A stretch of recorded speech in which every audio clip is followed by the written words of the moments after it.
Theo. Congrats on Fuse.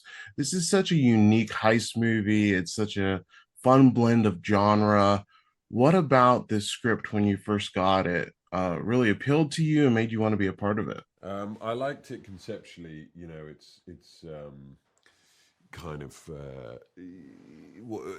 Hurt Locker meets Long Good Friday meets Ocean's 11, and I kind of like blending two things into one. I'm a fan of that as an exercise in film.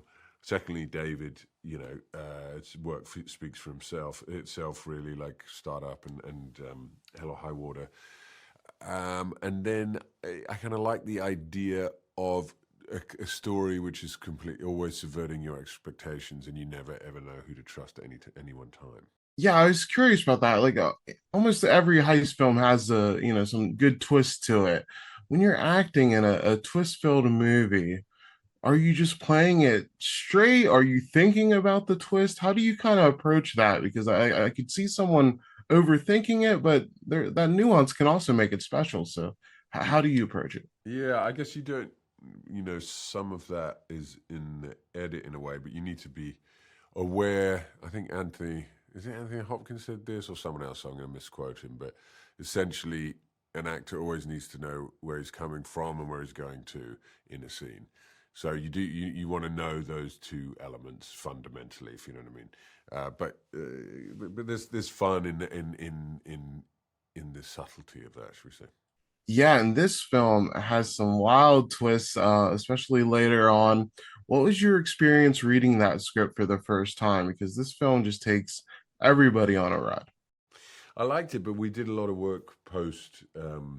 We did a little work basically forming the characters along the way with David, all the actors, and particularly for me, I needed to figure out. We came up together with where he's from.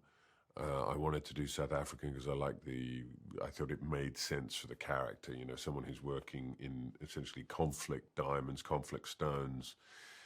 Maybe he's ex-military, so he's been on the African continent. That all made sense for me. So we were kind of filling in the gaps and making it as juicy as possible. And then David in the edit is just kind of stripping it all back. He likes lean and mean and to cut all the fat from the skeleton. I really liked your scenes with Sam Worthington. He's part of your heist crew, and there's a great tension between you two.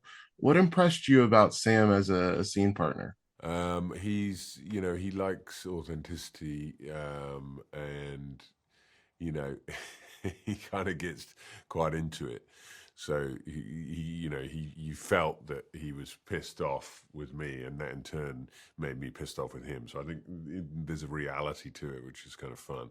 And you mentioned working with David Mackenzie being a big thrill for you. What stood about working with him? Because he's always blending genres, and I've never seen a film of his that wasn't interesting. Yeah, I think he's a really interesting voice, and he'll continue to be so. I think he likes doing different things, doesn't he? But he is drawn to kind of rough around the edges brokenness in some ways, and he's interested in kind of the underbelly, the dirtier underbelly of society in various different ways, and I think that's why his films are so interesting. And then my last question for you. This joins a great cinematic history of heist movies. Do you have a favorite heist film that you like to rewatch? Yeah, I mean, is it a heist film? I don't know, but it's about bank jobs. Yeah, it is a heist film. My favorite heist film of all time is Out of Sight. It's a brilliant, one of my favorite movies actually. Great Clooney performance. Lopez is great in it. Great script, obviously based on a book. Great soundtrack. Soderbergh at the height of his powers. That would be my choice.